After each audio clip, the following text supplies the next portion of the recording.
This is a story from my childhood. My parents divorced when I was 12. I stayed with my dad since both of them wanted me to continue at the city high school. My mom moved to a small town, into a house she had inherited. By the time I turned 16, my father had really lost his way, skipping work, bringing strange women home, and treating me worse and worse. I'd had enough, so I decided to move in with my mom. The transfer to another school was easy. I entered the 9th grade. It was late November, a Friday evening. I was walking home after school. It was already dark, maybe around 8 or 9 p.m. My usual route went past the cemetery. In fact, there were 3 ways. I could walk the long way around via Main Street, take Maple Avenue, or cut straight through the cemetery. The last option was the shortest, but I never dared. I was too scared. Normally, I took Maple Avenue, which led me past the cemetery gates. That night, I was walking as usual, eyes fixed ahead, trying hard not to glance at the gravestones.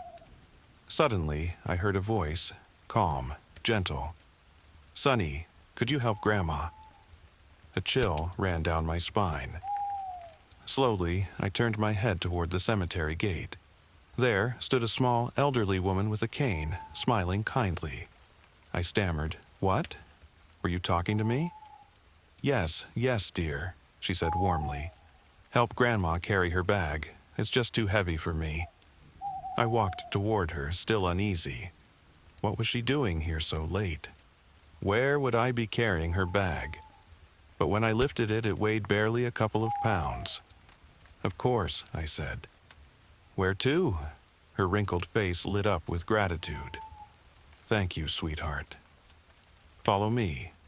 I came to visit my granddaughter. She must be missing her grandma. She turned and walked quickly into the cemetery. Strangely, she hardly leaned on her cane. I followed her down the narrow paths, past rows of graves, until we reached a small side gate. She stopped, pointed, and said, "Well, here's my granddaughter. Would you like to meet her?"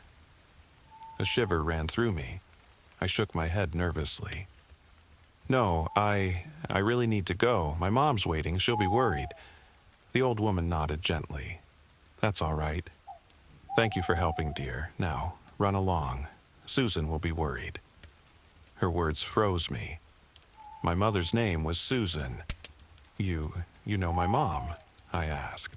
"Of course I do." "We'll see each other again," she said softly, stepped through the gate and disappeared among the graves. Terrified, I hurried home. That night, I told my mom I'd helped an old lady at the cemetery. She scolded me for walking there after dark, but said nothing more. On Sunday, Mom woke me early. "Get dressed, Michael. We're going to clean up your Aunt Emily's grave." As we walked through the cemetery, I finally asked how my aunt had died. I had never known much about my family tree. Mom explained, Emily had been deeply in love, planning to get married. But when she found out her fiancé was seeing someone else, she broke down. No comfort seemed to reach her. One day, Grandma Margaret returned from the market to find Emily in the bathroom. She had taken her own life. The shock struck Grandma's heart. She collapsed right there and died instantly. They were buried together. By the time Mom finished telling the story, we had reached the grave. My blood ran cold. On the stone was the same grandma I had helped 2 nights earlier, her photo, her name, and beside her a young girl, Emily.